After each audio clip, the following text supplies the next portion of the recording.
గురించి ప్రజాశక్తి ఒక కీలకమైనటువంటి స్టోరీ హైలైట్ చేసింది. ఏంటయ్యా అంటే, ప్రపంచ బ్యాంకు రుణం అంటే వెంటనే షరతులు గుర్తొస్తాయి.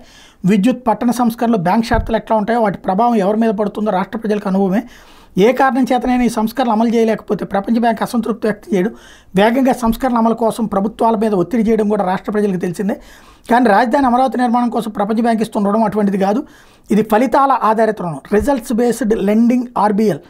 బ్యాంక్ పత్రంలో దీన్ని ప్రోగ్రామ్ ఫర్ రిజల్ట్స్ ఫైనాన్సింగ్, పిఫర్-ఆర్గా పేర్కొన్నారు. అంటే ముందుగానే లక్ష్యాలు నిర్ధారించి వాటిని సాధించిన తర్వాతే మిగతా రుణాన్ని, అంటే బలివిడత రుణాన్ని మంజూరు చేయడం.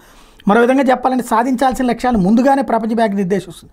వాటిని సాధించారో లేదో తేల్చడానికి డిస్బర్స్మెంట్ లింక్డ్ ఇండికేటర్స్ రూపొందిస్తుంది.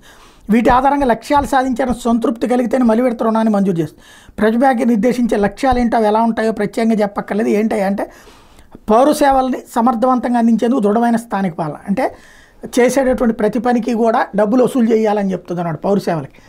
అలాగే భూమిని మానిటైజ్ చేయడం ద్వారా ప్రైవేటు పెట్టుబడిని సమీకరించడం, ఆస్తులు నిర్వహించడం, అట్లాగే నూతన మెరుగైన ఉద్యోగాన్ని సృష్టించడం, వాతావరణ ప్రమాదాలను తట్టుకోగలిగేలా ప్రజలను సిద్ధం చేయడం, సుస్థిర రవాణా వ్యవస్థ ఏర్పాటు. ప్రజా బ్యాంక్ కొన్ని లక్ష్యాలను ఘనంగా చెప్పినప్పటికీ ఆచరణలో వాటి అర్థాలు భిన్నంగా ఉంటాయన్న తెలిసిందే అన్నటువంటి కోణాన్ని హైలైట్ చేసింది.